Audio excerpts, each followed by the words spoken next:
Bonjour à toutes et à tous et bienvenue dans un nouvel épisode du Wombat Café. Vous avez sûrement pu le voir dans le titre, aujourd'hui c'est un épisode interview avec Waskar et Cindy du projet The Rookies. À travers cet épisode, je vais essayer de vous transmettre cette passion que j'ai pour la danse et le projet The Rookies a été une grande inspiration pour moi, notamment grâce à cette série.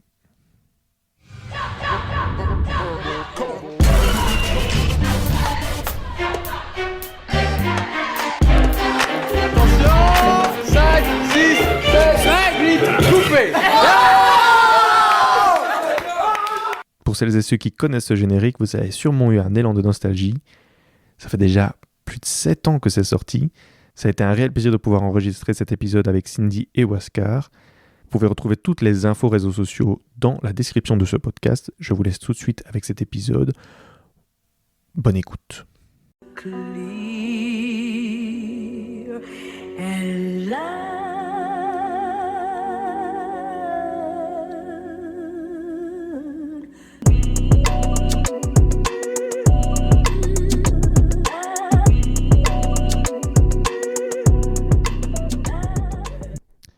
Aujourd'hui, j'ai en face de moi un ordinateur qui en face de lui a un autre ordinateur qui rejoint Waskar et Cindy du crew de danse The Rookies. Enchanté Waskar, enchanté Cindy. Enchanté Waskar.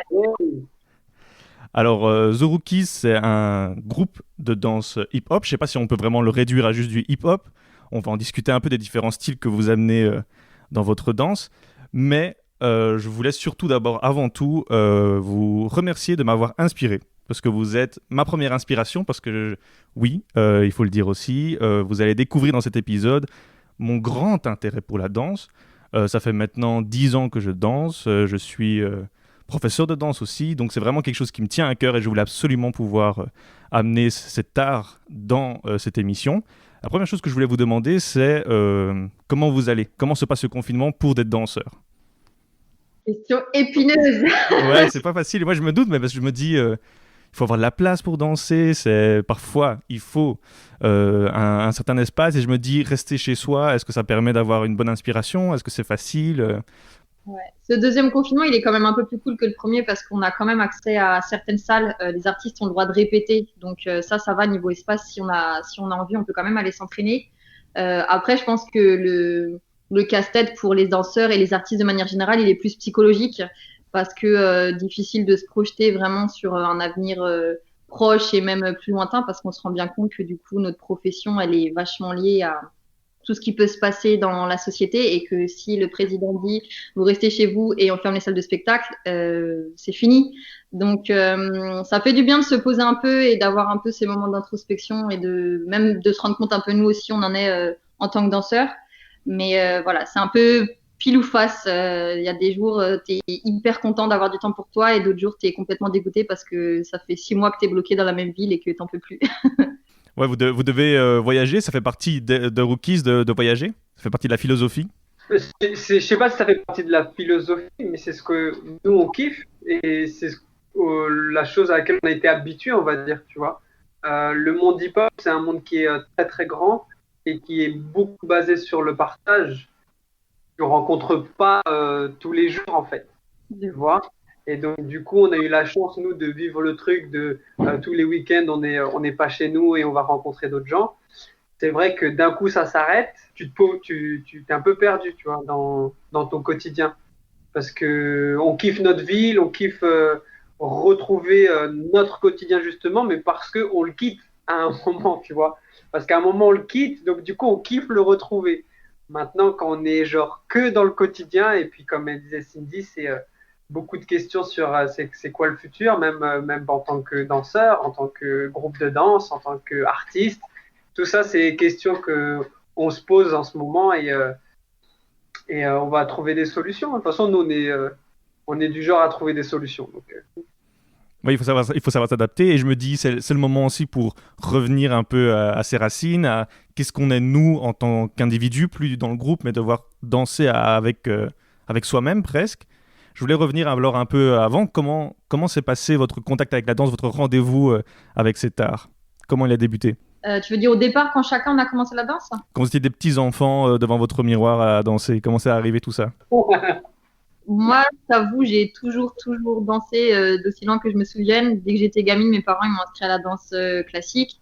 J'en ai fait pendant longtemps, mais tu sais, comme tout le monde, hein, tu danses dans ta chambre, t'as l'impression que t'es Beyoncé alors que t'as 5 ans, et puis c'est un kiff, c'est rester. J'avais pas forcément, je pense, prévu, ou j'avais pas en tout cas le courage, je pense, pendant ma scolarité et tout, de me dire non, c'est vraiment ça que je veux faire comme métier, parce que pour moi, c'est pas forcément un métier très stable. Mais voilà, je pense l'opportunité de faire partie du groupe, de passer l'audition, ça a un peu donné de la force et ouvert les yeux sur le fait que, ah, mais en fait, si, c'est possible. Et ça nous a prouvé à tous qu'en fait, si, c'est possible d'être danseur, d'en vivre et de partager tous ces trucs-là, quoi. Oscar? Moi, c'était un film. Moi, le film Street Dancer, j'avais déjà vu du hip-hop. J'en avais déjà fait, genre en colonie ou un truc comme ça. J'avais kiffé sur le coup, mais tu vois, sans plus. Puis tu sais, en colonie, c'est pas comme si genre t'avais vraiment le temps de bien connaître le truc. Mais le film, moi, il m'a retourné la tête. Et ce qui s'est passé, c'est peut-être pas 1 an ou 2 ans après, je suis devenu pote avec des gens qui, eux aussi, ont trop kiffé le film. Et donc, il y en a un qui est toujours là avec moi dans les rookies aujourd'hui, c'est Tony. Mais donc, du coup, ce truc-là de. Mais toi aussi, tu kiffes ce film, mais moi aussi, je kiffe trop ce film. Mais viens, on fait pareil, mais vas-y, on fait pareil. Donc, avec des groupes de potes, bah, là, je suis retourné chez ma mère aujourd'hui, là. Donc, on est dimanche, donc moi, je suis avec la famille. Et bah, c'est ici que j'ai grandi, et c'est ici que j'ai rencontré Tony, c'est ici que j'ai regardé le film. C'est ici que mon amour pour le hip-hop, avant même la danse, tu vois, c'est même le concept total que j'ai adhéré. Et avec Tony, justement, après, des années plus tard, on s'est dit, bon, c'est parti, tu vois. C'est aussi les films de Step Up qui m'ont amené dans tout ce côté un peu stylé, puis la culture qui est arrivée, et puis petit à petit, je me suis petit à petit lancé là-dedans. Mais j'ai pas du tout eu aussi comme vous cette confiance à me dire ok, j'y vais dans un côté plus pro. Parce que vous avez d'abord fait une sorte de camp d'entraînement The Rookies. Ça part de là, c'est une sorte de camp d'entraînement qui s'est transformé petit à petit en un crew. Est-ce que je me trompe là-dessus ou pas? Ouais, non, t'as raison. À la base, c'est une audition qu'on a passée pour une formation sur 3 ans. Avec The Misfits. Alors, Misfits, c'est l'école, Misfits Academy, c'est l'école dans laquelle on a passé l'audition. Et donc, à l'intérieur de l'école, si tu veux, tu avais donc, cette formation qui s'appelait le Street Club. Et nous, on était la génération, donc la troisième après les Misfits. Et il y avait les No Misfits entre-temps. Et l'idée, c'était qu'on parte pour 3 ans de compétition, de concours. C'est vraiment de la formation, tu vois, à la technique même de la danse, tu vois, au-delà de tout le métier, etc. Et en fait, au bout de quelques mois, on s'est vite rendu compte que bon, il y avait quand même un bon délire et que c'était peut-être pas juste une formation, mais un vrai projet artistique à monter ensemble qu'on voulait défendre. Ok, donc vous vous êtes rapproché petit à petit durant ces entraînements et ce crew est arrivé ou bien c'était de base c'était prévu que vous faisiez un crew? Non, c'était pas prévu, hein. Comme l'a dit, le but, c'était que la formation elle durait 3 ans, mais le but, c'était que pendant 2 ans, on travaillait en groupe et la dernière année, chacun s'occupe de son projet perso. C'était ça l'idée, en fait, de base. Et donc, du coup, on a les clés pour nous continuer là où on veut continuer parce que voilà, la danse, il y a plein de choses à faire dans la danse, que ce soit chorégraphe ou danseur pour un spectacle en France ou danseur pour un artiste en France ou aux États-Unis. Enfin, tu vois, il y a tellement de choses que c'était l'idée, c'était de se faire, nous, notre idée de ce qu'on voulait faire. Et en gros, bah, ce qu'on voulait faire, c'était un groupe. Et donc, la même classe qu'on avait, elle a un peu évolué, mais il y a un noyau qui est resté. Bah, c'est le même groupe que tu vas avoir aujourd'hui. Et pareil, tu vois, aujourd'hui, c'est la même chose. On est toujours ensemble, mais t'as un rappeur, t'as un DJ, tu vois, genre ça évolue avec la culture et avec nos envies perso. On arrive à trouver notre place dans tout ça, tu vois. Et comment est arrivé ce moment où vous êtes parti au World of Dance? Comment il est arrivé dans tout ça? La première fois. La première fois, oui. Los Angeles, bah, c'est le directeur artistique, donc le coach qui a monté l'équipe avec qui on travaillait, qui lui s'est mis à travailler du coup avec le World of Dance sur de la direction artistique, sur le projet général de l'événement, si tu veux. Et je pense que c'est comme ça, de mémoire, Oscar, tu me dis si je me trompe, mais je crois que c'est presque ça. Moi, je me souviens bien. on travaillait avec une marque qui s'appelait Fidelity. Ah oui, exact. C'est une marque de sacs qui avait des enceintes dessus. Ils cherchaient un groupe et ils connaissaient notre coach, notre directeur artistique à l'époque. Et en fait, on s'est mis à travailler avec cette marque. Et cette marque avait un stand au World of Dance Los Angeles.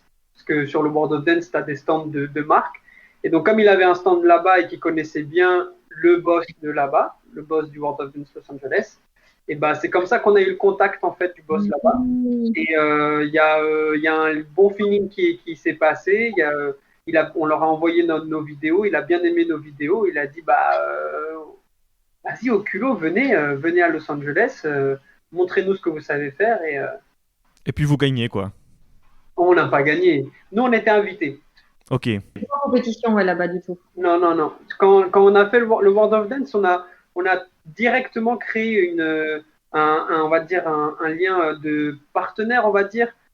C'est plus des gens avec qui on échange des idées et on permet de se booster l'un l'autre, que ce soit avec un événement en France ou en Europe. Mais on s'est retrouvé grâce à ça à faire beaucoup de World of Dance, à avoir des vidéos sur leur chaîne, à avoir une série aussi sur leur chaîne. Mais non, c'est des partenaires de toujours et c'est encore aujourd'hui des bons partenaires. Et le stress, au moment où on arrive sur scène devant des inconnus, devant les Américains qui représentent vraiment la culture hip-hop, c'est eux, quoi, c'est les Américains. Comment ça se passe à ce niveau-là? Est-ce que vous vous dites, vous êtes en pays conquis, il va falloir gérer, il va falloir représenter la France, ou c'est plutôt tranquille, genre comme d'hab, quoi? On savait qu'on venait. Alors, c'est ça le truc aussi avec le groupe, c'est qu'on sait qu'à chaque fois qu'on propose quelque chose, on vient avec des concepts qui sont pas forcément, on va dire, à la mode, et on ramène toujours un délire qui forcément le public n'est pas forcément réceptif entre guillemets directement parce qu'il n'est pas habitué à voir ce genre de choses. Je me rappelle même la manière dont on était habillé, on était dans des espèces de grands comment on appelle ça, les combinaisons comme ça, des onesies. Et donc on savait que on arrivait avec quelque chose d'original qui allait peut-être pas plaire, mais je pense qu'on avait un peu aussi cette fougue de gamin de vas-y, on est là, on n'a rien à perdre, on donne tout. Donc je pense que le stress, il était au max, mais en même temps, on avait un peu cette envie de prouver, de dire, de rien que le fait qu'on soit sur le sol américain tous ensemble, on a déjà gagné, entre guillemets, tu vois. Et on n'avait pas peur de défendre ce qu'on avait à défendre sans se poser de questions de est-ce qu'on va réussir? Non, on est là, on danse, point. Prenez ça dans votre tête et salut, tu vois. Je pense que c'était un peu ça l'état d'esprit au premier World of Dance. Tu l'as ressenti pareil, Oscar? Ouais, c'est surtout ce truc de on n'a rien à perdre. Je pense que, ouais, on était stressé, c'est sûr, mais on avait clairement rien à perdre. Ça veut dire que à l'époque, le World of Dance, il n'y en avait pas en Europe. À part RAF et les Twins qui, en tant que Français, qui avaient fait l'événement, il y avait personne. Donc se dire qu'on faisait partie, genre, dans les 5 premiers à pouvoir participer à cet événement en tant que groupe français, j'ai envie de te dire, comme elle dit, c'était bon déjà. Et notre première fois aux États-Unis pour la plupart d'entre nous, il y en a même certains, c'était la première fois qu'ils prenaient l'avion. Donc, tu vois, genre, il y avait un emballage autour de ça qui fait que, ouais, le stress, mais clairement, on savait qu'on n'avait rien à perdre et qu'on avait tout à gagner. Ouais, c'est ça, au pire, vous rentrez en France, vous ne verrez plus jamais ces personnes, et puis voilà, quoi. Et on passe à autre chose. Au pire. Au pire. Mais ça s'est super bien passé. Moi, je me souviens que j'avais vu ça il y a 7-8 ans. C'était il y a quand même longtemps maintenant. Un petit coup de vieux. Mais je me souviens que j'avais vu ça. J'avais été hyper impressionné parce que c'était un style que j'avais jamais vu auparavant. T'as toujours les mêmes groupes américains qui viennent avec les mêmes chansons, les mêmes musiques, les mêmes types de danse. Vous êtes arrivé avec un style hyper différent. Avec ouais, c'était vraiment fou. Je me souviens que j'avais vu. Et puis après, il y a la série qui est sortie. C'est vraiment peu de temps après. Et ça aussi, ça m'a super fort impressionné, ces petites vidéos assez courtes, 2 minutes 30, 3 minutes. J'en ai regardé quelques-unes avant l'interview. Je suis replongé en nostalgie à voir ces super vidéos. Est-ce que vous avez honte de voir ces vidéos? Un peu comme une vieille chanson qu'on a fait il y a longtemps, ou bien vous êtes toujours à fond derrière ces vidéos? Tu vois, c'est marrant parce que pareil, la semaine dernière, j'ai tout regardé, la saison 1, la saison 2. Et je pense qu'il y a forcément un côté de nous où on se dit « Oh là là, à quoi on ressemble à l'époque, comment on parlait et tout. Mais ça nous rappelle tellement, je pense, de bons moments. Ça nous rappelle tellement tout le chemin qu'on a parcouru aussi depuis que c'est que du kiff de se dire waouh, à l'époque, tu avais l'impression que tu étais à ton max, que tu pouvais pas aller plus loin.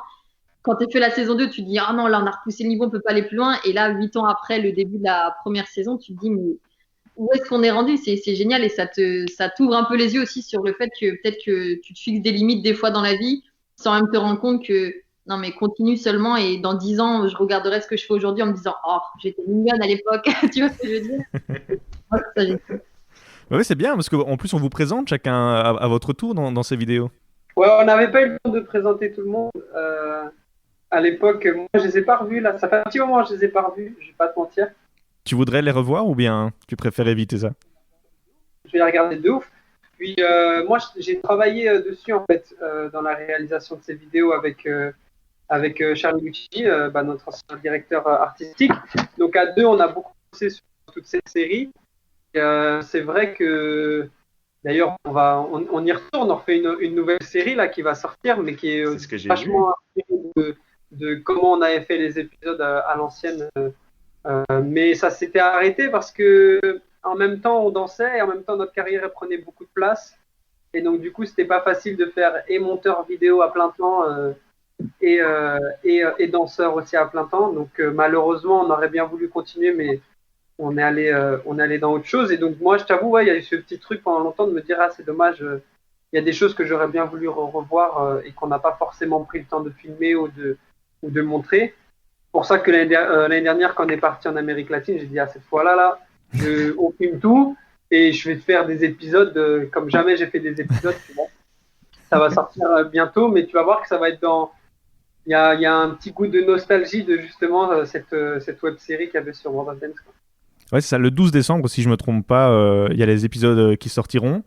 Mais c'est justement, en voyant ces... Moi, j'avais préparé ces questions avant, quand Nina m'avait dit c'est ok, ils sont chauds. Donc, j'avais revu cette série, j'avais un peu noté, je m'étais dit, tu pars en Californie, tu danses devant les Américains, t'es au World of Dance, le rêve.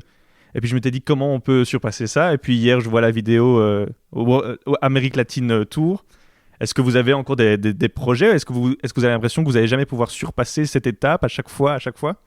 Alors, la manière dont on fonctionnait jusqu'à ce que le COVID arrive dans nos vies, c'est que chaque année, on disait, bon, ok, on s'asseyait tous ensemble, on disait, ok, on fait quoi cette année?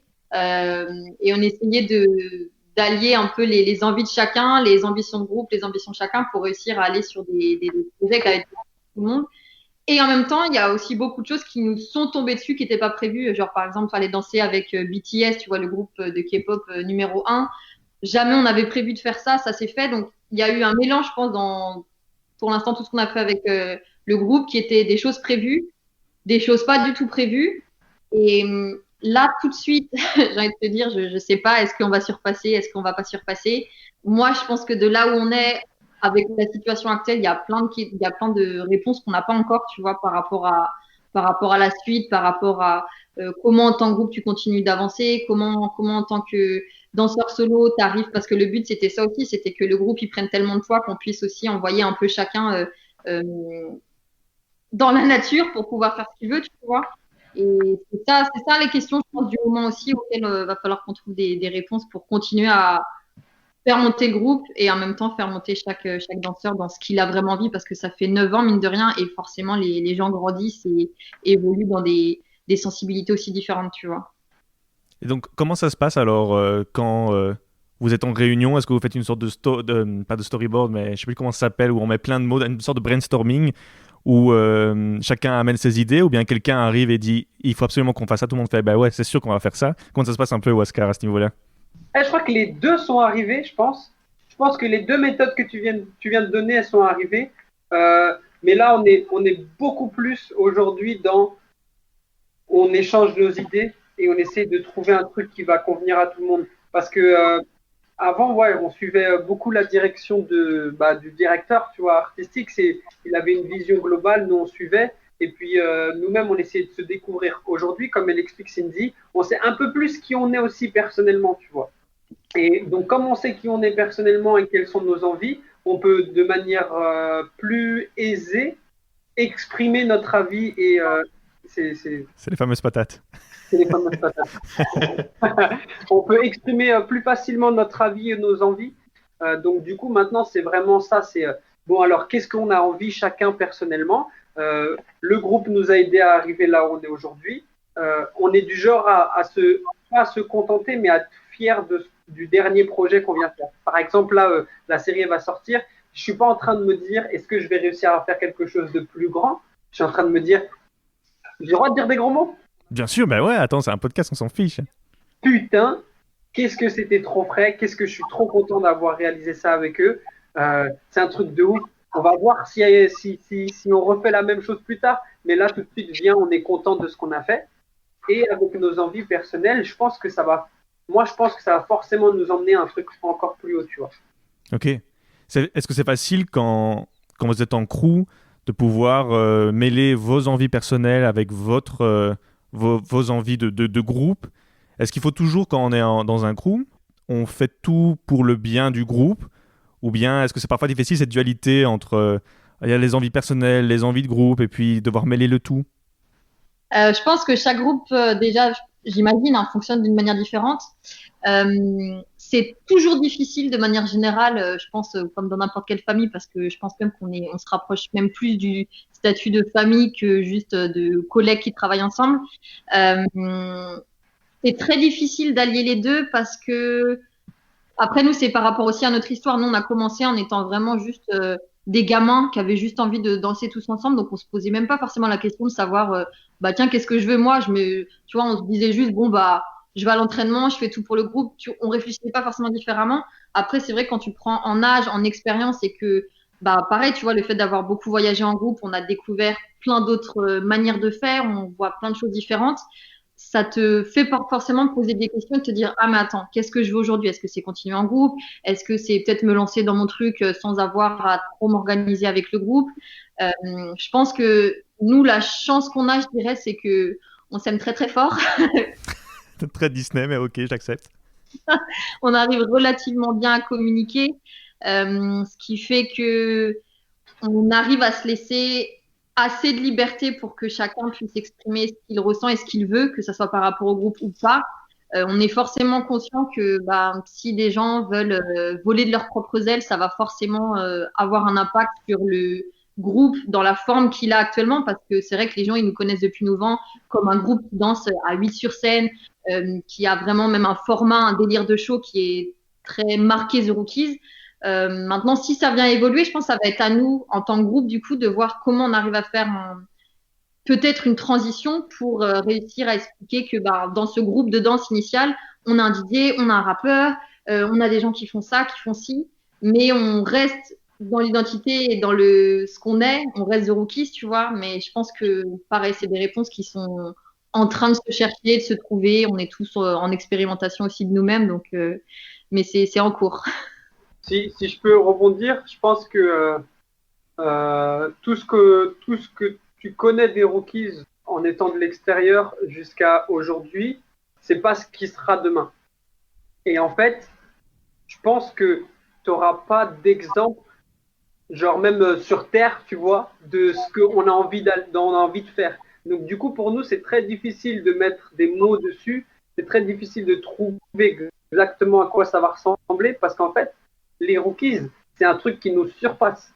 C'est un truc qui a pris plus de place que juste un groupe de danse. Tu vois, même tout à l'heure, tu disais, je sais pas si on peut dire que c'est un groupe de danse hip-hop. J'ai envie de te dire, je sais même plus si on peut dire que c'est un groupe de danse. Ouais, c'est là où je voulais arriver. La question, c'était est-ce que vous êtes vraiment un groupe de danse? Et c'est là le truc où, genre, maintenant, comment tu vas le définir, ce truc-là?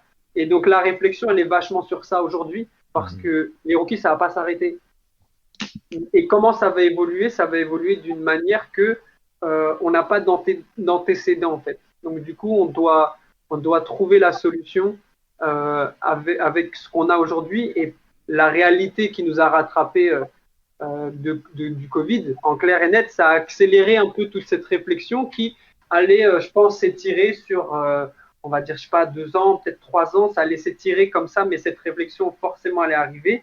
Aujourd'hui, elle a mis un stop et elle nous fait dire bah, venez, on réfléchit à autre chose. Venez, on réfléchit à une autre manière de faire les choses. Il y a toujours la danse qui est là, mais voilà, on est un groupe de hip-hop même de manière générale. Ça veut dire que tu as la SAP, tu as, La cuisine de Tony. la cuisine de Tony, mais exactement. Les gens diront peut-être c'est pas hip-hop, mais nous, en fait, notre vibe, elle est là-dedans. C'est de l'art, en fait, de toute manière. On a un groupe d'artistes et on essaye de se définir. De se définir tout simplement en fait. Il n'y a même pas de suite à ma phrase, c'est de se définir. C'est encore plus beau avec ce nom The Hookies où vous continuez toujours à apprendre et puis à toujours vouloir se développer d'une manière ou d'une autre. C'est beau tout ça, c'est très poétique. C'est ça, on a le cercle des poètes disparus, c'est nous, on est de retour. Le nouveau nom. Vous partez partout, vous allez en Amérique latine, vous allez aux États-Unis. En France, comment ça se passe au niveau de la danse? Est-ce que vous trouvez que c'est un pays qui respecte l'art de rue comme il devrait être, ou bien pas spécialement? Est-ce qu'il y a vraiment une culture du freestyle ici en France? On est comment ici? Enfin, on est comment vous? Parce que moi je suis belge et moi j'habite en Belgique. C'est encore différent, mais comment ça se passe chez vous en France, niveau culturel à ce niveau-là? Je pense qu'on fait partie des rares pays, après les États-Unis, à vraiment avoir une culture underground qui est hyper forte. Le nombre de freestylers français qui sont influents dans le monde entier parce que tu as une vraie culture du freestyle et de l'underground qui est super présente. Mais tu as aussi toute une scène commerciale qui commence à se développer de ouf, forcément copiée sur la manière américaine, tu vois. Mais je pense qu'on a vraiment les deux aspects en France. Le seul truc, moi, vraiment personnellement, qui me pique un peu, c'est que c'est un peu deux côtés qui sont un peu la guéguerre, tu vois, en mode non, mais vas-y, si t'es un freestyler, tu vas pas faire des chorés là-bas, ou si t'es un gars de la Corée, bah tu sais pas freestyler. Je pense que ça commence un peu à s'assouplir. Honnêtement, je pense qu'aujourd'hui, le passage entre les deux mondes, il se fait beaucoup plus facilement qu'avant. Et c'est tout ce que je souhaite, que les gens ils se rendent juste compte qu'en fait, quand tu danses et point, il n'y a pas de case, il n'y a pas d'étiquette à mettre. Si t'aimes la danse et que t'es chaud, et bah va bosser et tout va bien, tu vois. Même chorégraphiquement, je trouve qu'il y a aussi deux mondes différents. Tu vas avoir justement les danseurs freestylers qui vont faire des chorés et tu vas avoir aussi une scène chorégraphique, on va dire mainstream, genre celle qui va se rapprocher des chorés de clips, des chorés de derniers sons. Moi, d'un point de vue extérieur, on va dire, en regardant ça de loin, mon seul souci que je pourrais avoir, qui n'est pas non plus un gros souci, mais je trouve que les Français essayent trop de faire comme les Américains dans la chorégraphie que ça soit genre même de compète World of Dance à Shashi. Et Je dirais même pas que la France. Excuse-moi de te couper. Je voulais dire pas juste que la France. Même quand j'étais à Eindhoven, c'était pareil. C'était à peu près le même type américain. ouais, c'est vrai. Le problème, c'est que les Américains seront toujours plus forts que nous là-dedans. Et donc, du coup, il y aurait, comme je trouve qu'en freestyle, tu vois, le hip-hop freestyle français, c'est dit direct, nous, on va faire notre truc, tu vois. Nous, on fait notre hip-hop. Et donc, du coup, parce qu'ils ont décidé de faire leur hip-hop, et bah, tu les mets au rang des meilleurs freestylers du monde. Je connais pas de groupe ou de chorégraphie français où tu te dis de manière aussi claire et nette que tu peux les mettre au même rang. Là, tout de suite, ça me vient pas direct, alors qu'en freestyle, je t'avoue, j'ai 60 noms qui sortent de ma tête. Mais justement parce que, voilà, il y a trop d'envie de vouloir faire un peu comme ce qui se fait à LA surtout. Et pourtant, avec un très bon niveau. Ça n'enlève pas le niveau des danseurs en France. Parce qu'on va pas me faire dire ce que j'ai pas dit, hein. Mais non, du coup, non, il y a un vrai bon niveau en France. Mais voilà, moi, mon seul hic, ce serait cette partie chorégraphique mainstream, moi, qui me manque. Est-ce que vous mettez dans cette case-là, plutôt dans le style américain? Je ne sais pas ce qu'on est, nous. Ouais, c'est ça le problème. On n'a jamais réussi à vraiment se définir. Je pense en plus, on a tellement essayé de se dire, bon, on n'est pas mainstream, mais on n'est pas non plus underground parce que on fait quand même de la chorégraphie. On a toujours été un peu le cul entre deux chaises, jusqu'à, je pense, accepter que, bon, en fait, venez, on se donne pas d'étiquette, on sait ce qu'on fait, et puis ceux qui apprécient d'un côté ou de l'autre, et bah tant mieux, en fait. Ouais, c'est ça. Pendant tout un temps, quand j'essayais d'en parler avec mes potes qui faisaient de la danse et que je disais, ouais, vous devez absolument aller voir The Rookies, ils me disaient, ils font quoi? Et j'avais du mal à dire exactement quel type de danse, parce que j'ai déjà vu du walking avec toi, Cindy, j'ai déjà vu du break qui ressemblait à du crump chez Waska, j'ai déjà vu une danse plutôt typée africaine ou même plutôt orientale. Donc, c'est compliqué de vous mettre dans une case, et je suis très content que vous dites que vous vouliez pas vous mettre dedans, mais cette multiculturalité, on la ressent et dans la danse, mais on la ressent aussi dans votre manière de vous habiller, dans votre manière d'interagir. Dans la série, on le ressent assez fort. Est-ce que vous arrivez... de nouveau, il y a cette dualité entre vous, l'individu, et puis dans le groupe. Est-ce que c'est facile d'avoir toutes ces influences qui arrivent? Et alors, je me demandais, quand vous commencez à danser, quand vous voulez chorégraphier, est-ce que il y a une personne qui va prendre le lead, ou dites-nous un peu votre méthode pour vous lancer dans une chorégraphie, dans le choix des mouvements, comment vous allez répéter tout ça. Pour être tout à fait honnête avec toi, je pense qu'on a eu beaucoup de manières différentes d'aborder la création, notre manière de chorégraphie. On a fait plein de tests. Au départ, on avait vraiment, comme on était étudiant techniquement de la danse au départ, notre coach, c'est lui qui nous indiquait vraiment quoi faire, enfin, pas quoi faire dans le sens, il nous apprenait le mouvement, mais il nous faisait danser, il nous disait oui, non, ça marche ensemble, et il arrivait en gros à prendre le meilleur de chacun et à l'imbriquer, tu vois, c'était un peu le chef d'orchestre, metteur en scène. Après, au fur et à mesure, comme forcément on a un peu pris notre indépendance, il était moi là à l'entraînement et tout, on a gardé, je pense, un peu ce côté, bon, bah, chacun crée un petit morceau, et puis on essaie de l'imbriquer un peu, voir comment ça marche, mais c'est vrai que du coup c'était compliqué des fois parce que comme tu dis, comme les ressentis, les inspirations, ils sont hyper différentes. Des fois, tu as un peu ce côté frustrant de se dire ah bah tu sais même pas quoi choisir comme mouvement parce que les deux ont l'air bien, mais c'est juste une vibe différente.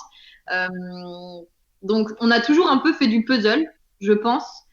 Sauf quand on a fait par exemple le show, comment il s'appelait, Spirit of Silence, le show inspiration indienne. C'était vraiment, je pense, le seul show où on a vraiment pris une source extérieure d'inspiration et on s'est vraiment nous-mêmes inspirés dans notre propre danse d'un autre style, tu vois, qui était vraiment le style Bollywood, etc. Où là, on a travaillé à partir d'une source extérieure. Et après, sur nos travails de création, parce qu'on a deux créas qu'on a bossé en résidence en théâtre et tout, là, à chaque fois, pareil, des processus de création différents où on se dit, bon, bah, on connecte pas par le mouvement, mais que par la musicalité. Donc, on se dit comment on entend la musique et après, chacun va danser juste en interprétant la musique d'une manière, etc. Je pense qu'il n'y a pas une manière. On a testé plein de trucs et on continuera d'en tester. Vous avez parlé de créer en résidence. Est-ce que vous pourriez expliquer ça un peu aux auditeurs, ce que c'est créer en résidence? Alors, créer en résidence, c'est t'as un spectacle dans un théâtre à créer, donc un spectacle ça peut être de 30-45 minutes, voire 1 heure. Donc du coup, c'est plus du show 5 minutes qu'on avait l'habitude de faire et qu'on a toujours l'habitude de faire, mais la première fois qu'on a eu ce travail-là à faire, c'était complètement différent dans la réflexion. Et donc en gros, résidence, on avait à disposition à disposition une salle de danse, mais un peu de spectacle avec des petits gradins quand même un peu. Mais tu travailles sur ton spectacle du matin au soir, que ce soit la création musicale, la création de lumière, la mise en scène, les mouvements. Donc du coup, c'est ça une résidence. C'est vraiment, tu crées un spectacle de toutes pièces et tu en profites pour être que là-dedans. Tu vois, on sort pas, on va pas voir nos potes. On sort, c'est entre nous, tu vois. C'est pour rester que dans le mood de la création. Ça, tu vois, c'est une autre manière de créer le spectacle. Tu vois, même les deux spectacles, même un spectacle, il y a des segments, on va dire, on va faire comme elle a expliqué, on est l'idée par la musicalité, mais il y a d'autres segments, c'est l'idée d'une personne ou la vision d'une personne qu'on aimerait embellir. Et donc, du coup, nous, on est là pour embellir le style d'une personne et la vision d'une personne. Il y a tellement de manières de faire. Et puis aussi, il n'y a pas de bonne manière ou de mauvaise manière. Il y a aussi par rapport à nous, notre évolution en tant que danseur, on n'aurait jamais pu faire, on embellit le style d'une personne parce qu'il a fallu aussi les années d'avant pour qu'on comprenne aussi c'était quoi son style et que lui-même comprenne c'était quoi son style. Donc en fait, au fur et à mesure de notre évolution, bah, il y a des méthodes différentes qui vont arriver et la résidence en est une et dans la résidence, on a utilisé plein de méthodes pour pouvoir créer un spectacle. Vous parlez de résidences, de spectacles en Californie, de workshops en Amérique latine. Est-ce que ça va être un peu difficile si je vous pose la question une semaine type chez les Rookies? Ou plutôt une année type chez les Rookies plutôt, alors on devrait dire? Même pas, parce qu'il n'y a aucune année au final, je crois, qui s'est vraiment ressemblé. Jusqu'à l'avant-Covid, bon, Covid, ça a quand même remis beaucoup de choses en cause. Jusqu'à l'avant-Covid, la semaine type, mine de rien, c'était, on se voyait, je pense, au moins 4-5 jours par semaine. Il y a eu des semaines où on se voyait 7 jours sur 7 pendant tout longtemps. On a cette espèce de truc quand même dans les Rookies qui est que le lien, même s'il n'est pas physique, il est un peu permanent. On est tout le temps en train de se tenir au courant de ah oui tiens j'ai vu ça, allez regarder ça. On était à un moment beaucoup à la salle tous les jours. Après quand on est en tournée, du coup on est moins à la salle parce que bah, ton show il est monté. Donc en gros on est juste à répéter si jamais je sais pas il y a des changements de config, des petites modifs à faire et tout. Et après on est à droite à gauche, on est dans le train, on est c'est bête à dire, tu vois, mais je pense qu'on a passé plus de temps sur les 8 dernières années à être ensemble qu'à être vraiment avec nos propres familles.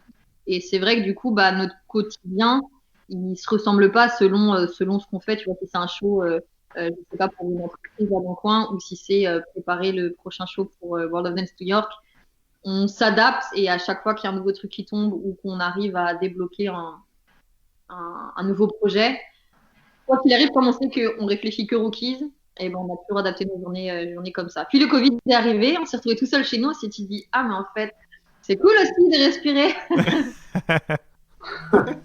On donne des cours aussi. Elle a pas dit, mais on donne des cours aussi. Genre tous. On donne tous des cours à Nantes. Ah, cool ça. Est-ce que c'est une question de professeur à professeur? Est-ce que vous essayez d'un peu diluer votre style qui peut être parfois très fort pour pouvoir le rendre plus accessible pour les enfants? Ou bien vous savez que si les enfants viennent chez vous, ou les adultes viennent chez vous, c'est pour votre style bien particulier. Est-ce que vous essayez d'un peu diluer votre marque pour le rendre plus accessible et plus facile à interpréter pour l'élève? Les bases.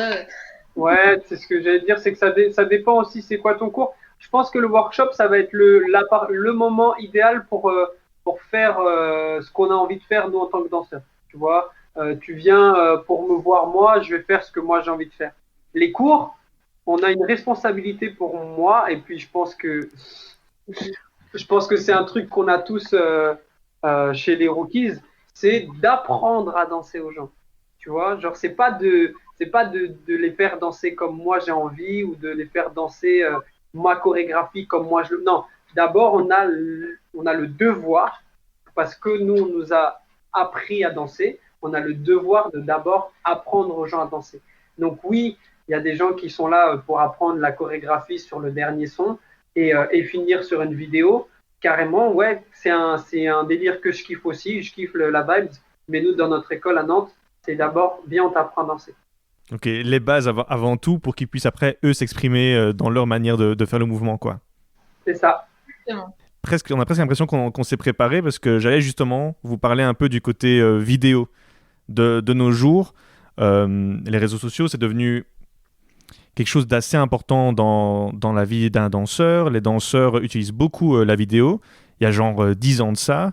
Il y avait World of Dance qui faisait beaucoup de vidéos de danse, mais c'était beaucoup plus rare, quoi. Il fallait chercher pour trouver des vidéos de danse. Maintenant, de nos jours, c'est devenu très facile.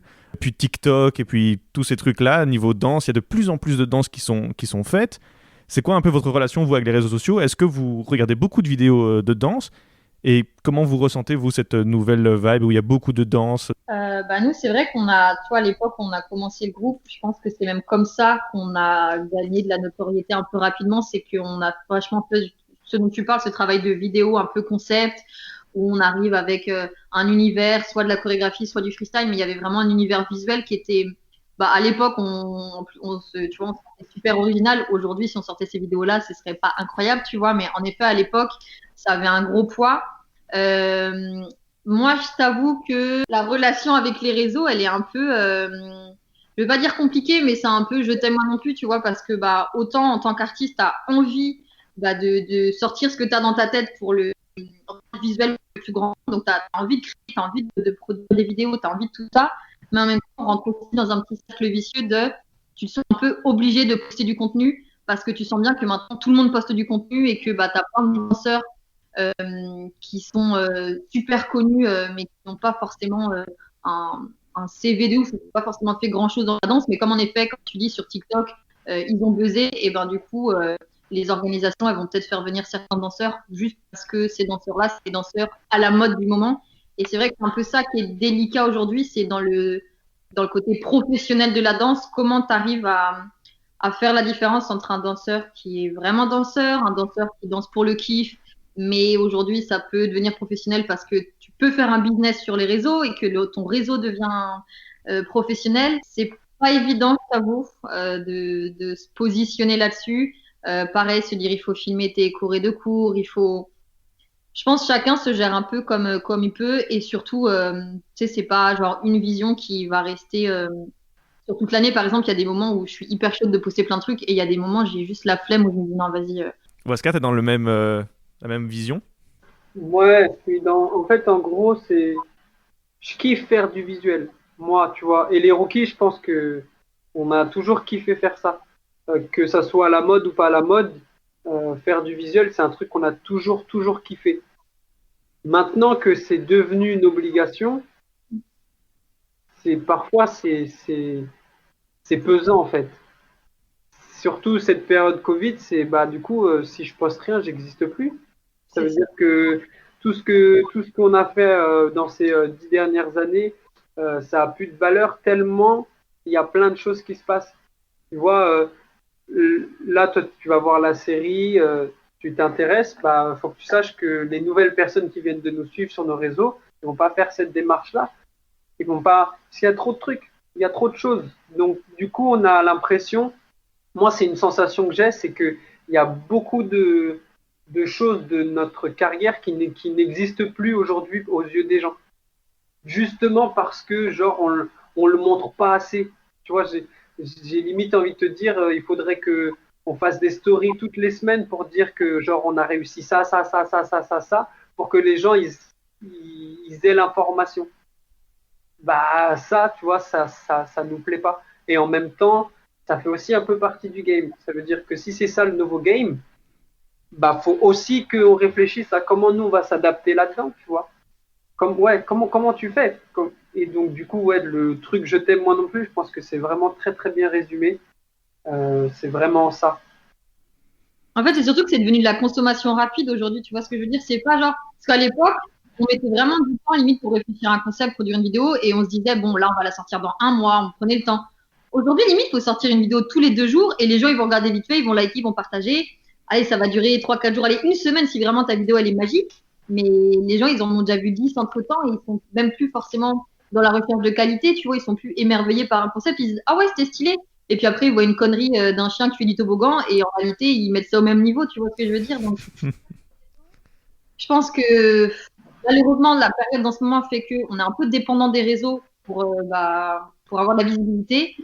Mais j'ai bon espoir quand même que le métier de danseur, il soit quand même, enfin, c'est du spectacle vivant, tu vois. Je vais pas dire c'est pas fait pour être sur les réseaux, mais la qualité même de la danse, moi, de là où je suis, et je suis peut-être juste old school, et donc c'est là que le fossé va se créer et que je pourrais pas penser, mais pour moi, c'est fait pour être sur scène, c'est fait pour être vécu, c'est fait pour être ressenti. Et donc, du coup, là où va le métier de danseur réseau, bof, bof. Vous devez, d'une certaine manière, devoir légitimer votre présence sur les réseaux sociaux. Est-ce que parfois, vous devez alors un peu vous adapter à cette nouvelle mode et donc peut-être, je sais pas moi, incorporer des pas plus TikTokiens, si je puis me permettre, dans vos chorés pour pouvoir être plus aimé, ou bien vous essayez quand même le plus possible de se dire non, tout ça, c'est pas pour moi, et tant pis. Ça dépend. Et si c'est une chorégraphie de groupe, tu vas pas nous voir faire un step tiktokien. Mais moi, par exemple, de là où je suis un consommateur de TikTok, par exemple. Moi, j'aime bien ça. Il y a des steps que je kiffe. Je vais pas te dire j'aime tout, mais moi, il y a des trucs qui me plaisent. Et donc, du coup, si je donne un cours et qu'il y a un mouvement qui me plaît, je vais pas m'arrêter à me dire oh, c'est un step TikTok, je vais pas le faire. Tu vois, par exemple, moi, j'ai ce truc-là, mais je peux comprendre tout à fait qu'il y ait des gens qui se disent ouais, mais non, mais c'est mort, moi, je suis pas dedans. Et il a raison, en fait. La personne, elle a raison. Rookisement parlant, monter sur scène, faire un spectacle, nous, notre but, c'est de venir avec ce que nous, on sait faire. Pas avec ce que les gens, ils ont l'habitude de voir. Donc, directement, tu vois, je touche du bois, mais ça m'étonnerait que tu nous vois sur scène en train de faire des steps TikTok. Mais il y a une frontière aussi qui est très mince entre le step TikTok et le step pas TikTok. Tu vois, par exemple, le wa, par exemple, c'est un step TikTok. Mais moi, je le vois dans toutes les chorégraphies Kenry et ce step, je le kiffe de ouf. Je le vois, je le kiffe de ouf. Donc, il y a une limite. La limite, chacun la met là où il a envie. Chacun fait ce qu'il veut avec les mouvements qu'il a envie. Je serais pas du genre à, comme tu dis, utiliser les steps TikTok pour mieux faire passer la pilule, mais plus genre, moi, si je kiffe, bah, en fait, je vais kiffer, en fait, tout simplement. Non, c'est un très bon résumé. Je suis assez d'accord avec ça. C'est normal. Et puis, ce serait aussi dommage de résumer un pas à juste dire ouais, il était sur TikTok, donc ce pas est TikTok et reste sur ce réseau social et qu'on puisse pas l'amener vers autre chose, quoi. Je suis contre les cours de step TikTok et les cours de step Fortnite, par exemple. Ça existe, ça? Oui, Ouais. ça a été- et ça rapporte de l'argent. Ah bah ouais, à fond, ouais, ça je veux bien croire. Comme tu vois, c'est 100% business. Moi, en tant que danseur, ça me touchera pas, tu vois. Oh, c'est dingue, je vais absolument aller regarder ça. Je savais même pas que ça existait. C'est très américain, non? Je crois pas que ça existe ici, ou si? En Europe, ouais, si, il y a des stages comme ça. C'est vrai que mes élèves me demandent souvent d'incorporer un petit pas qu'ils ont vu sur TikTok avant et tout. Moi, je le fais avec plaisir parce que je trouve ça assez drôle et puis ça leur permet aussi de garder la motivation pendant une heure parce que parfois c'est difficile. Mais j'ai l'impression alors que cette nouvelle génération, elle trouve de l'inspiration aussi par TikTok. Et donc je me dis, ça peut devenir un peu plus uniforme la manière de danser. Comment vous réussissez à garder alors cette originalité et ce délire à vous pour ne pas justement tomber dans quelque chose d'un peu plus uniforme que tout le monde a vu? On parlait justement d'avant des chorégraphies américaines qui se ressemblaient beaucoup et vous qui essayez de venir avec quelque chose d'un peu différent. Comment vous arrivez à casser des sortes de choses, de zones de confort que vous connaissez bien au niveau des pas pour aller trouver quelque chose d'un peu plus original? Je pense que notre originalité, elle résidait vraiment dans le fait que c'était un mélange pendant longtemps de 10 personnes. Tu vois ce que je veux dire? Souvent, sur les chorégraphies américaines, tu as un chorégraphe qui apprend la cour à tout le monde et tout le monde danse en réalité l'identité de un danseur. Et c'est ça que les gens, peut-être, ils voient pas en France, c'est qu'en réalité, quand ils dansent les chorégraphies de tel groupe ou tel groupe, ils vont danser les chorégraphies de un chorégraphe qui s'est fait super connaître. C'est comme pendant un moment quand tout le monde dansait comme les Royal Family, bah, c'est finalement juste Paris Gobel qui a tellement emmené son identité à elle à travers le monde entier que du coup tout le monde s'est un peu mis à danser comme ça. Donc je pense que notre originalité elle était là-dedans. Si jamais je dis n'importe quoi, ça avait été que Bhaskar chorégraphe, et ben peut-être que du coup ça aurait été beaucoup moins original au fur et à mesure parce qu'on se sera habitué à juste voir une manière de faire et donc c'est répétitif au final. Alors que comme nous c'était tout le temps mélangé, c'était original et je pense qu'on était pile la génération aussi où on s'est formé vraiment, on va dire peut-être avec les anciens qui avaient les bases, etc. Donc on a quand même cette attache à se dire bon, on veut être legit, on veut voilà rendre à César ce qu'il y a à César. On sait d'où vient le hip-hop, on est conscient qu'aujourd'hui on est juste les héritiers d'une culture, d'une histoire qui est hyper grande. Et on est à la limite, à la frontière où on a quand même, enfin, moi, on a grandi sans les téléphones portables et tout. Aujourd'hui, les jeunes qui ont des téléphones portables directs, qui ont TikTok, etc., eux, ils sont baignés là-dedans directement. Ils s'en foutent de savoir si, à l'ancienne, Africa Bambata, tout ça, c'est pas leur guerre, tu vois. Ils veulent, bah, comme nous, à l'ancienne, tu vois, on voulait impressionner les potes du groupe ou de l'école, etc. Eux, leur manière d'impressionner aujourd'hui, c'est d'être sur TikTok, c'est d'être cool, c'est de savoir, voilà, taper 2, 3 steps. Et les steps d'aujourd'hui, c'est les steps TikTok. Donc, il n'y a rien à condamner, tu vois, je pense des deux côtés, il y a du bon, il y a du mauvais, peu importe, mais c'est comment tu arrives à faire le lien pour que bah, la culture enfin, je vais pas dire qu'elle se perde pas, parce qu'une culture, ça se perd pas, ça évolue, tu vois, mais comment tu arrives en tant qu'enseignant en tout cas, comment tu arrives à faire en sorte que tes élèves, ils comprennent ce que c'est le hip-hop, mais en validant le fait que, bah oui, si tu veux danser sur TikTok aujourd'hui, va danser, tu vois, c'est juste une nouvelle manière de danser le hip-hop, si on peut appeler ça hip-hop, tu vois. Alors là, je voulais aborder quelque chose d'un peu plus introspection, psychologie. Moi, par exemple, je n'ai jamais eu le syndrome de la page blanche dans la danse. Je voulais savoir si vous l'aviez eu, ce syndrome de, je sais pas, on arrive en résidence ou on arrive je sais pas, que vous vous dites je vais créer, et là vous vous dites il n'y a rien qui arrive, je suis en train de refaire exactement la même chose, il n'y a pas de nouveau pas qui arrive, c'est difficile. Est-ce que ça vous est déjà arrivé? Et si oui, comment vous faites pour y remédier? Ça m'est déjà arrivé d'arriver en salle et de pas savoir faire une choré, tu vois, genre j'ai pas d'idée d'enchaînement de steps à un moment donné.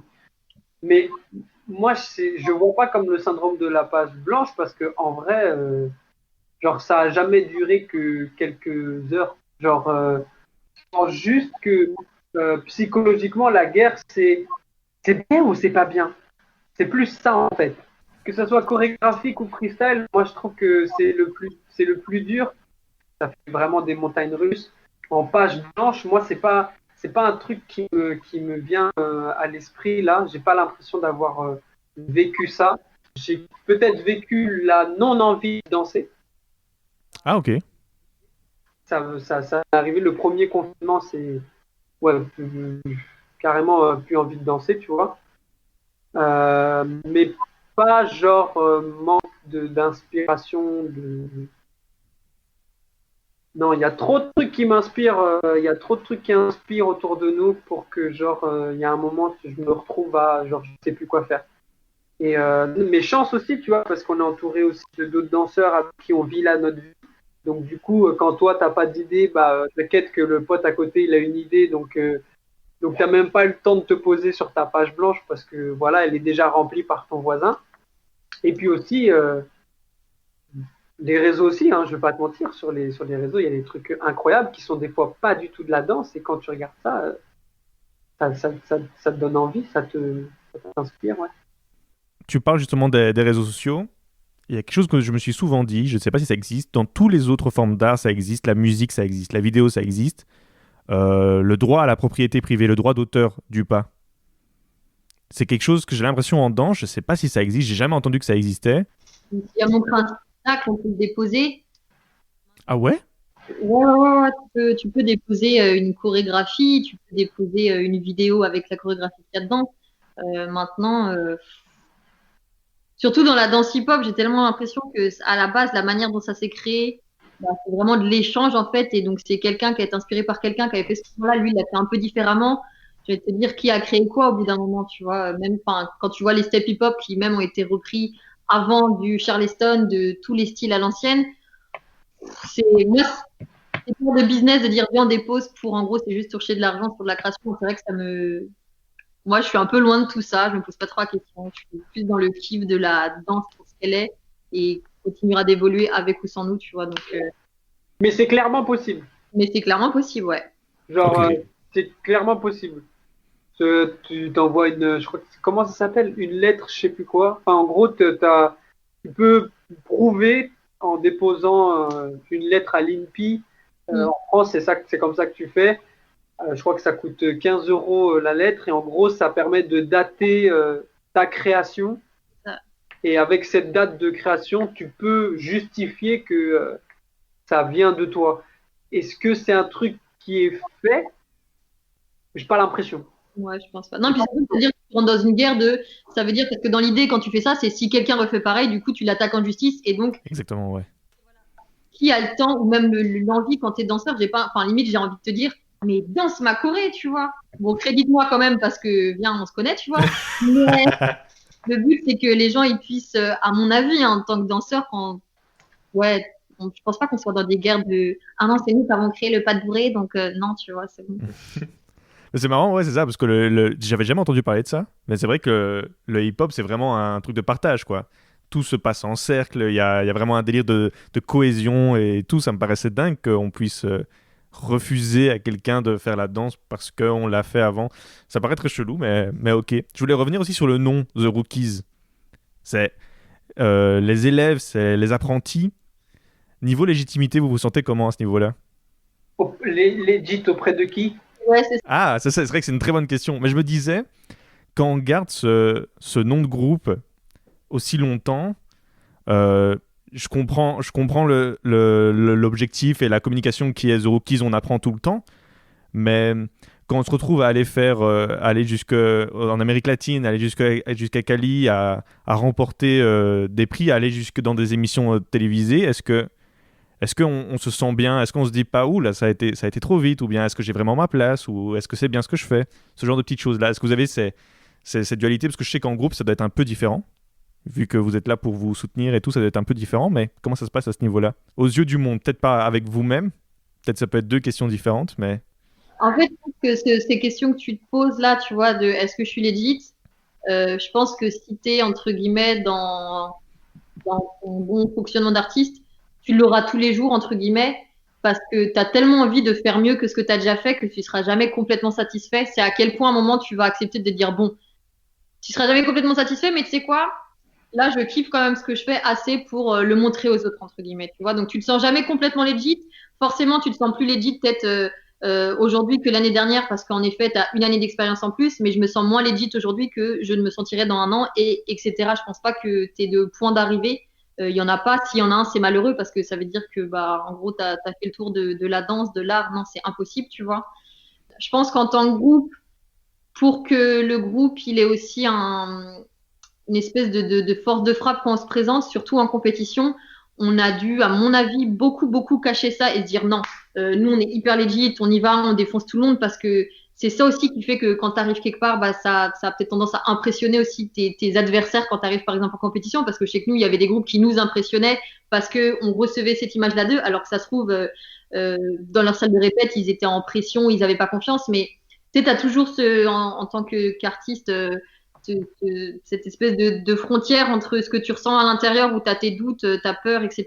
et ce que tu montres aux gens, de ce que tu as envie de montrer. Des fois, tu as envie de montrer que tu es vulnérable, que en fait c'est chaud. Des fois, tu as envie de montrer que non, là tu te sens bien et tu vas tout éclater. C'est des allers-retours constants et c'est ça qui fait qu'on est un peu schizo à notre manière, tu vois. Mais bon, c'est le jeu. Il y a aussi une relation très importante chez le danseur.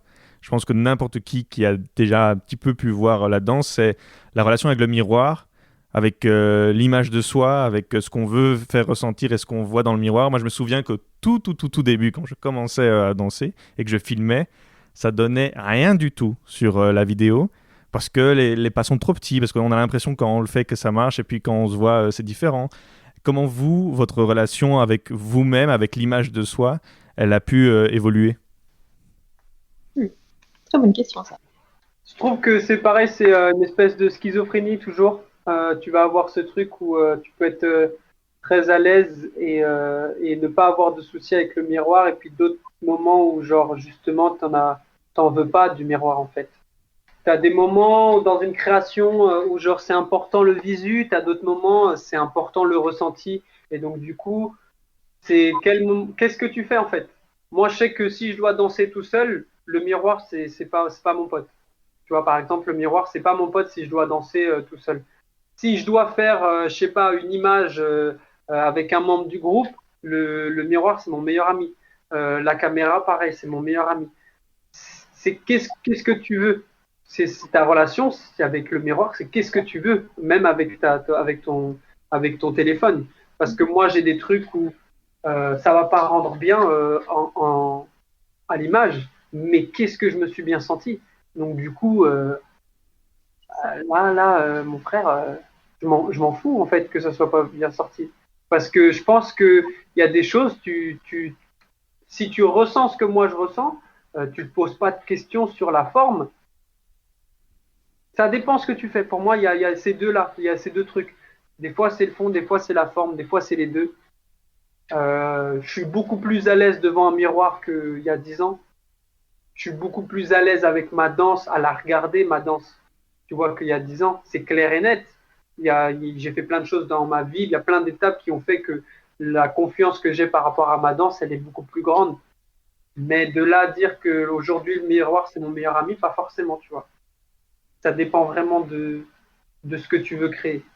Selon moi, la danse, c'est la représentation parfaite de la confiance en soi, parce qu'il y a tout son corps qui bouge. J'ai l'impression presque qu'on est le plus vulnérable. C'est un peu la forme d'art qui est, selon moi, le plus vulnérable. Vous avez parlé de confiance en soi un peu avant, et que parfois vous l'avez plus, parfois vous l'avez un peu moins, et c'est presque normal. Est-ce que peut-être vous avez des conseils pour les personnes qui nous écouteraient, ou est-ce que voilà, ça fait partie aussi du prix quand on est danseur. Ben, parfois, il n'y a pas la confiance, parfois on n'a pas ça, et il faut faire avec et c'est tout. Très bonne question. C'est un très vaste sujet, ça, Merci. auquel j'intéresse en plus de ouf en ce moment. Je vais juste parler de mon expérience personnelle. Je pense que la danse, moi, perso, ça m'a aidé à me construire en tant que personne, tu vois. Et je pense que pour beaucoup de danseurs, en réalité, c'est la même chose parce que c'est notre meilleur moyen de nous exprimer et d'exprimer ce qu'on ne peut pas forcément exprimer avec des mots ou exprimer des choses qu'on n'aurait pas l'habitude d'exprimer avec les gens qu'on connaît, tu vois. C'est un peu un moyen dérobé de dire, mais au fait, je suis cette personne-là, je n'osais pas vous le montrer, mais voilà, à travers la danse, j'arrive à le montrer. Donc, je pense que quand tu commences à danser, moi, tu vois, par exemple, à l'opposé de Wascar, je me suis construit à travers le miroir, tu vois. Comme j'ai commencé, que j'ai fait, je sais pas, 10 ans de danse classique, pour moi, je peux pas danser sans miroir. J'ai grandi en me disant, je peux pas danser sans miroir. Et j'ai appris après que, il y a quand même un sacré kiff à ne pas avoir de miroir et juste se retrouver avec soi-même et se rendre compte que même sans miroir, t'as de la valeur, entre guillemets, t'as pas besoin de vérifier que tes lignes ou que ta posture reste pas bien. T'inquiète, ça fonctionne, tu peux juste faire confiance à ton ressenti. Donc, je pense que s'il y a un conseil à donner aux danseurs, c'est plus de se dire, aie confiance, en fait, dans ce que tu vas faire, dans le sens où, des fois, tu te sentiras bien, des fois, tu te sentiras mal, tu vois. Il y a des jours, je me lève et je trouve que tout ce que je fais, c'est naze, et il y a des jours, je me lève, je trouve ça magnifique. Et ben, comment t'arrives à accepter ça, tu vois? Et les jours où c'est de la merde, accepte-le, mais bonne vibe. Te blâme pas, ne te dis pas, non, mais vas-y, n'essaie pas de forcer, tu vois. Aujourd'hui, c'est nul. Et ben, écoute, enfonce toi-même dans la nullité bien jusqu'au bout. Quoi qu'il arrive, tu sais que, tu vois, c'est l'expression la roue tourne. En réalité, c'est tout dans la vie est un cycle, tu vois. Donc, si à un moment tu te sens moins bien, forcément ça remontera, puis ça redescendra, tu vois. Donc, d'accepter un peu cette fluctuation, ça permet de dramatiser plein de trucs, tu vois, et de dire, voilà, je profite à fond quand je me sens bien parce que, voilà, t'as l'impression d'être super productif. Mais en même temps, bien, on essaie aussi de, quand on se sent mal, trouver la productivité aussi dans le négatif, dans le mal-être, dans le malaise, etc. Ta question, elle concerne pas que la danse, tu vois, c'est un truc de vie totalement, tu vois. On a des hauts, on a des bas. On peut pas l'éviter. Personne peut l'éviter, ça. Il y a des choses aussi en dehors, externes, qui viennent et qui s'ajoutent. Tu peux pas éviter tout ça. Le seul truc, moi, qui me fait dire quand ça va mal, après, je vais continuer, c'est que je veux pas avoir de regrets sur ce que j'entreprends dans la vie. Je veux pas avoir de regrets, même si c'est la création d'une chorégraphie, j'ai pas envie d'avoir de regrets. Donc du coup, c'est pas très bien aujourd'hui, c'est pas grave. Je l'ai enregistré, je l'ai mémorisé. Si j'arrive à faire quelque chose de mieux demain, ou si j'arrive à embellir ça demain, c'est parfait en fait. J'ai pas besoin de me dire que je dois réussir aujourd'hui, maintenant, à l'heure qui arrive. Si tu te mets cette pression-là, c'est sûr que tu vas t'enfoncer encore et encore et encore et encore. Il y a des jours ça va être bien, il y a des jours ça va être moins bien. Les jours où c'est moins bien, faut prendre ce qu'il y a à prendre. Parce qu'il y a toujours un truc à prendre. Et puis ça se trouve, il faut que tu lâches. Ça se trouve, il faut que tu ailles kiffer. Ça se trouve, il faut que tu fasses autre chose. Un truc qui va te faire permettre de revenir avec plus de force. Donc moi, je suis juste dans... J'ai pas envie d'avoir de regrets en fait. Tout ce que je vais faire, j'ai pas envie d'avoir de regrets. Et il y a des jours où je me suis senti très mal qui m'ont permis de aussi créer quelque chose qui est totalement différent. Des fois, justement, malheureusement et heureusement, c'est aussi la douleur qui te permet de faire des choses incroyables. C'est aussi parce que on était à Nantes et que genre on dansait juste en bas là, que on avait froid, qu'on avait acheté un système son pourri, que on s'est dit non mais les frères, vas-y, venez, on y va à fond. N'importe qui dans la vie va avoir des hauts, va avoir des bas. Faut juste pas quand t'es en bas te dire que c'est fini quoi. Genre tout lâcher, laisser tomber, baisser les bras. C'est plus ça, je pense. Ah, c'est beau, j'aime bien ce côté parce que tu as réussi à trouver l'avantage que la danse ce soit plutôt un... C'est pas un art éphémère en tant que tel, mais je veux dire, la prestation, elle est éphémère quand la danse est finie, ben, elle est finie. On peut plus comme une musique, par exemple, si on l'a enregistrée, on peut encore la modifier. Une peinture, quand on a fini de la peindre, on peut encore un peu la modifier. La danse, quand la prestation est finie, je veux dire, si tu l'as filmée, ouais, tu peux couper si tu veux, mais sinon, la danse, elle est finie. Et donc, je trouve que ça peut rendre très vulnérable parce que moi, je me souviens que quand j'étais plus jeune et que je devais danser, je me sentais super bien au moment où je le faisais. et il suffisait d'un petit commentaire pour que tout se casse, pour que je me dise ah ouais non en fait j'ai passé j'ai fait en fait la pire danse de ma vie. Et je veux dire niveau commentaire c'est une sensation très très spéciale. Est-ce que vous avez aussi cette relation avec les commentaires où il suffit d'un commentaire pour tout casser, ou bien est-ce que vous avez appris à prendre les commentaires comme ils sont? Ouais, je pense que c'est un apprentissage. Je pense que moi, pour le coup, j'ai été très très longtemps super vulnérable au moins de commentaires et puis tu as du coup envie de t'adapter et de te modifier toi-même pour répondre, on va dire, au plaisir du plus grand nombre et te dire, bah, je peux plaire à cette personne-là et cette personne-là. Donc, tu essaies de tout faire, mais en même temps, au final, tu ne fais vraiment rien que tu ressens comme étant juste parce que tu essaies juste de tout faire sans vraiment savoir ce qui te parle. Je pense que c'est ouais, le plus grand truc à apprendre quand t'es artiste, c'est cette espèce d'humilité de dire, bah, je propose quelque chose, comme n'importe quoi dans la vie, ça plaira pas. Des fois, tu as des manières de te protéger où tu dis non, mais je m'en fous de ce qu'ils pensent et tout. C'est pas vrai. C'est pas vrai parce que sinon on danserait pas, parce que on danse pour échanger. Donc forcément, quand tu danses, t'attends entre guillemets un retour dans le sens où c'est une forme de communication pour nous. Donc forcément, on a envie qu'en face ça réponde. Donc c'est toujours plus agréable quand ça répond de manière super positive parce que du coup tu dis ah je suis compris, etc. C'est génial. Et il y a des fois, c'est pas compris, des fois, c'est pas aimé tout simplement. Et c'est pas grave, du coup, tu discutes avec les gens et, et tout va bien parce que ça reste que de la danse, même si pour nous, forcément, la danse, c'est. Tu vois, tu dis par exemple que la danse est fermée dans le sens où, une fois que tu as dansé, ça s'arrête. Moi, par exemple, je suis pas complètement d'accord parce que même si, par exemple, je suis plus sur scène ou si j'ai fini ma choré, genre, moi, dans mon corps, les mouvements, je les ressens quand même, tu vois. Donc, pour moi, la danse, elle est jamais finie. Je suis dans la rue, même si je marche, je ressens la danse, tu vois ce que je veux dire? Et niveau commentaire peut-être en ligne aussi, ça a peut-être changé quelque chose à ce niveau-là? Oh, les raisons, Franchement, on en a parlé, on en parle. Et c'est marrant parce que Cindy et moi, je pense qu'on a la même vision. Les gens qui commentent mal, c'est des gens qui ont un problème dans leur vie. c'est ça.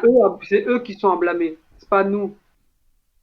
Enfin, quelqu'un qui prend son énergie pour dire du mal de toi, c'est quelqu'un qui va forcément pas bien. Et donc, du coup, moi, je suis en mode, bah, mon pauvre, moi, je suis partisan de remercier les gens qui commentent. Moi, c'est ma vibe.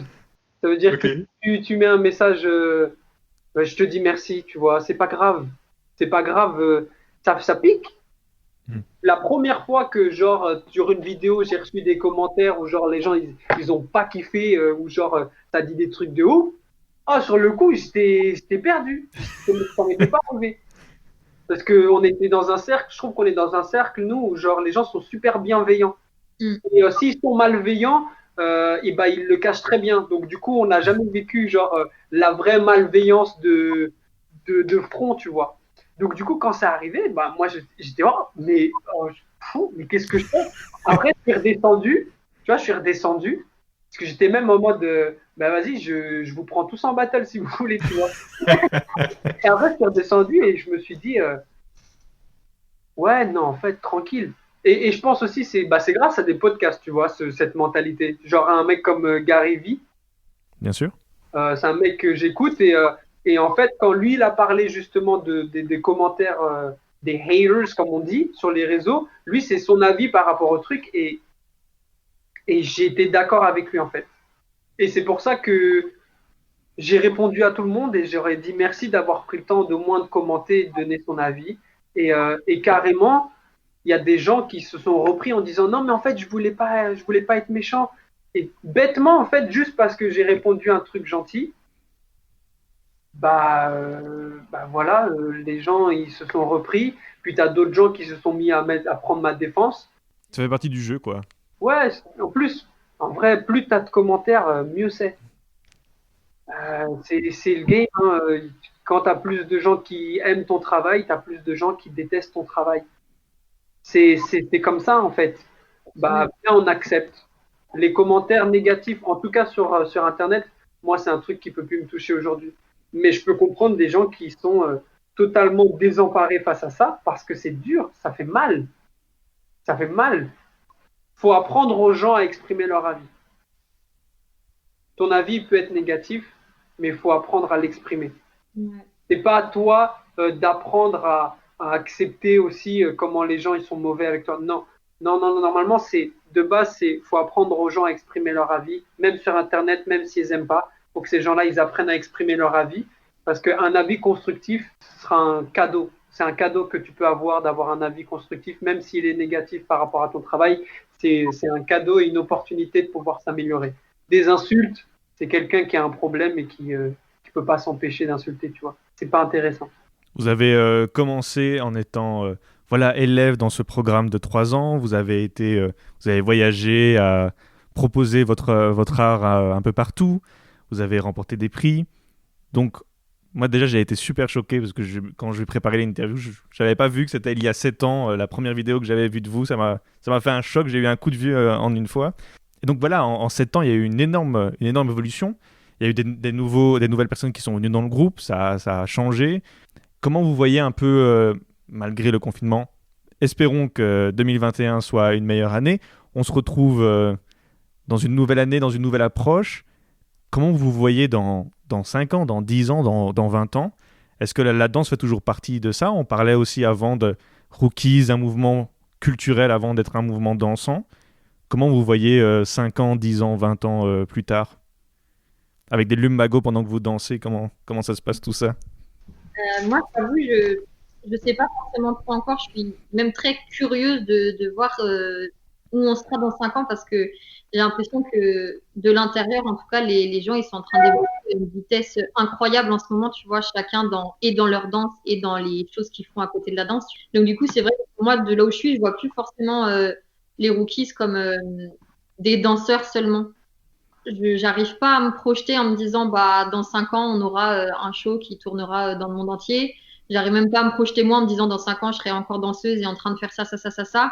C'est des questions en plus que je me pose en ce moment de me dire mais en fait je suis quoi, on est quoi, on sert à quoi, comment on évolue parce que c'est vrai que on a quand même construit quelque chose de ouf, mais on sait bien que comme tu dis tu vois au bout d'un moment même la danse l'activité même, on va pas pouvoir la faire toute notre vie, donc forcément, il faut aussi réfléchir à la suite.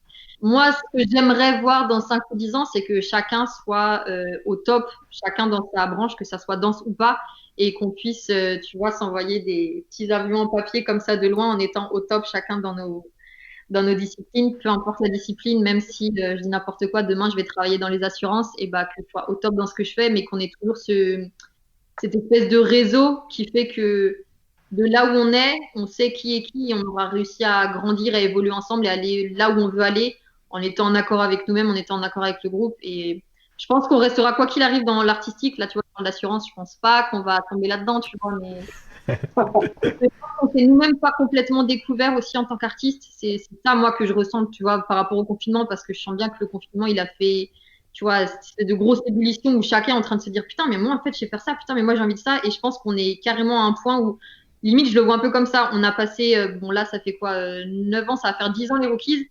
Limite, j'ai l'impression de sortir de 10 ans d'études. Genre, on a fait un doctorat Rookies.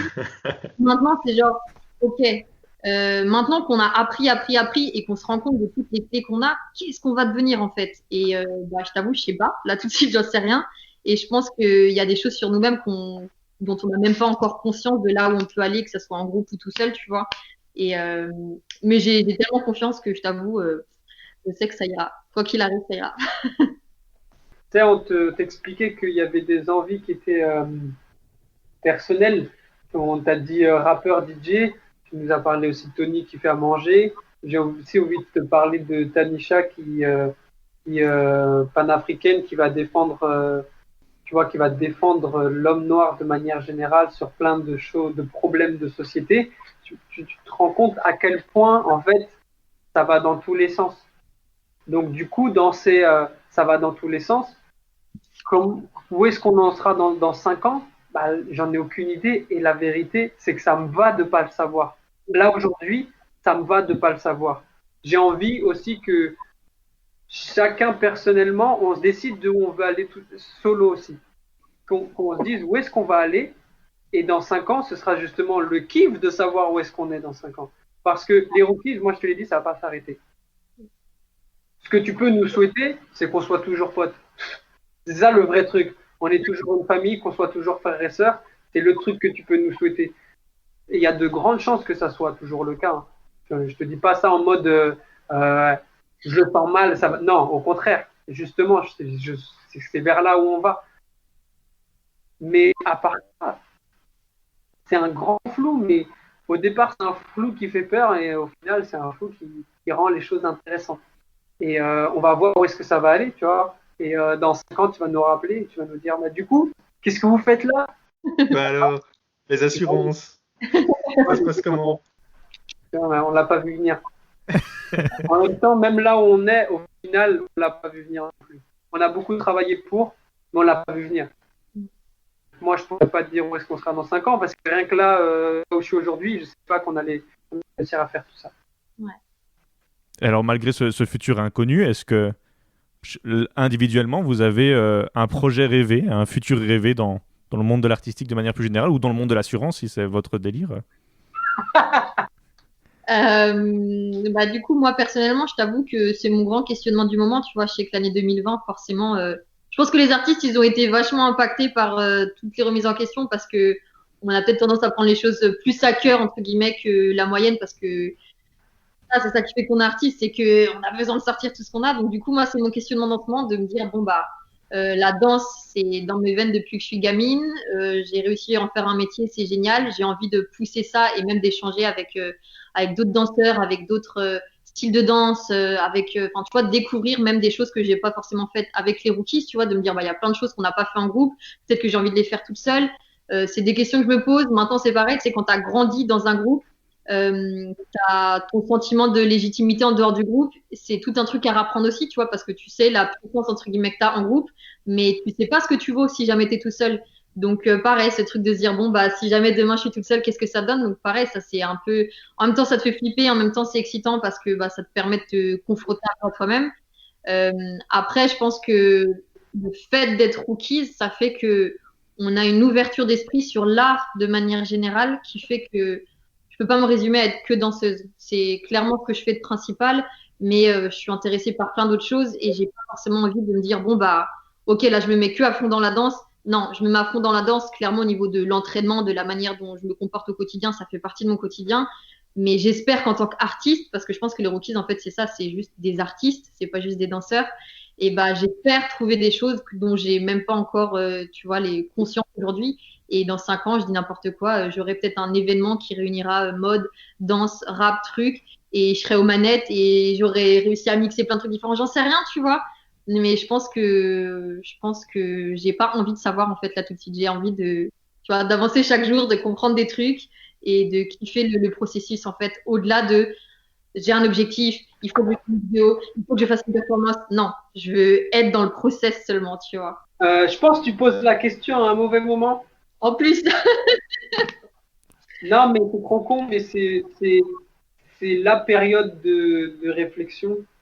donc c'est En fait, le premier confinement, on s'est dit putain, mais c'est incroyable, on savait pas que ça allait être possible qu'on puisse plus danser, qu'on puisse plus sortir de chez nous. On en sort, on se dit bon, on a vécu ça, on va repartir. En fait, ça revient. Attends, mais en fait, ça revient. Ah oui, donc du coup, la vie comme on l'a vécue jusqu'à aujourd'hui, ça n'existe plus. Ok? C'est un fait. C'est déjà, maintenant, déjà avale la pilule que la vie comme tu l'as connue jusqu'à aujourd'hui, elle n'existe plus. Et ensuite, c'est, bah, du coup, qu'est-ce qu'on va faire? Qu'est-ce qu'on va faire ensemble? Qu'est-ce qu'on va faire individuellement? Bah, c'est la réflexion du moment, tu vois. C'est intéressant, non, cette réflexion? De pouvoir se redéfinir à cet âge-ci et pas être à 65 ans, se dire merde, j'ai tout développé là-dessus. C'est une très bonne réflexion. Ça fait peur et ça fait kiffer en même temps. Donc, du coup, même moi, là, personnellement, je peux pas te dire si j'ai un objectif. J'ai plein d'envies. Et c'est laquelle que je vais choisir en premier, je sais pas. Je sais pas. J'aime bien danser. J'aime bien faire réaliser des projets. J'aime bien aider d'autres artistes. J'aime bien faire du montage vidéo. J'aime bien, tu vois, j'aime bien faire plein de trucs et les rookies savent et aiment faire beaucoup de choses. Donc du coup, ouais, on a des petits objectifs à se donner et c'est la réflexion du moment justement de se dire, bah du coup, c'est quoi nos objectifs chacun, tu vois. Avant de passer au tout dernier chapitre de cet épisode, je voulais vous remercier. Je voulais vous remercier pour votre bienveillance, pour votre gentillesse durant tout cet épisode, mais aussi surtout de m'avoir inspiré durant toutes ces années.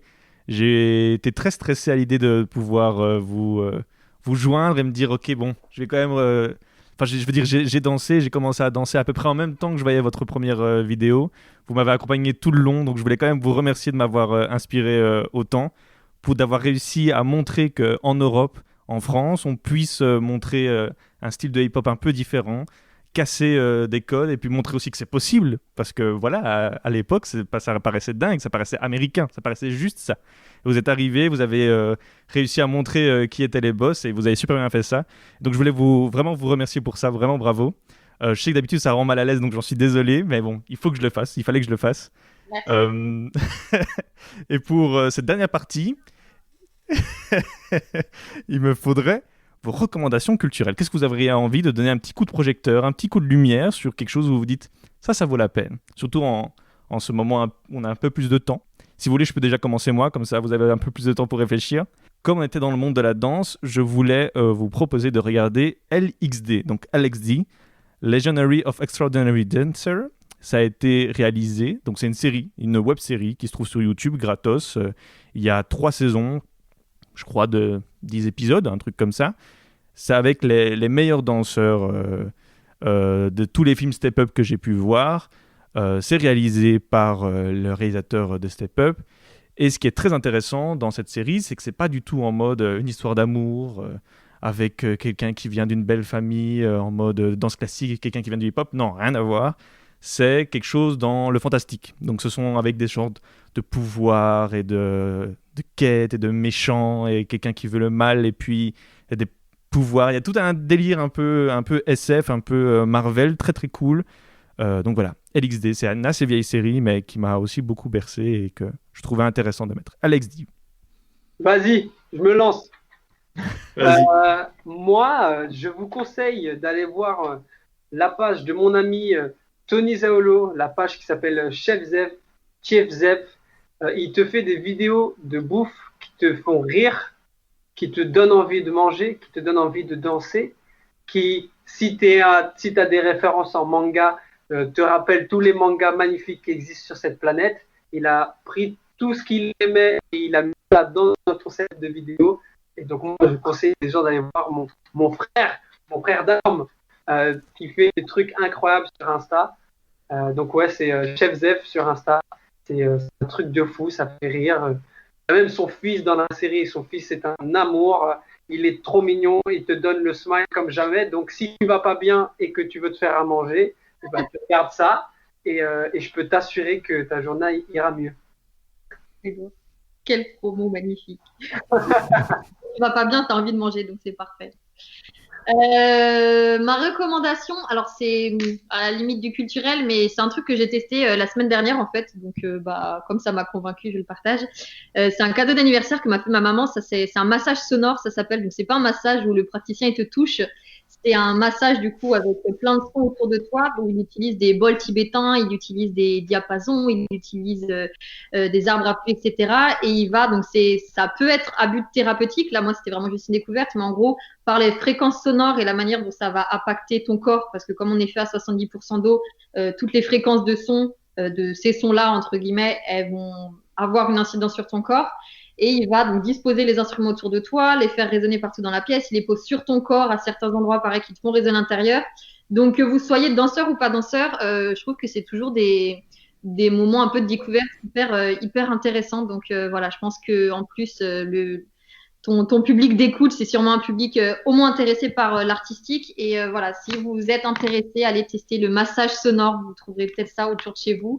Moi, ça m'a convaincu en tout cas. Voilà. Ok, super. On finit toujours un épisode d'interview avec la phrase de fin, avec la petite citation, avec... Voilà, si vous n'avez pas de phrase de fin comme ça qui arrive en mode ouais, voilà, je vais tout péter avec cette phrase. Peut-être une leçon à donner que vous avez appris là, depuis toujours. Simon, j'en ai une. Tu sais pas où tu vas, regarde où tu viens. Cool. On peut finir là-dessus. Alors, j'ai rien à rajouter. C'est super. Merci beaucoup Cindy, merci beaucoup Askar. Je mets tous les liens en description et on se retrouve bientôt pour un nouvel épisode. Ciao. Ciao, ciao.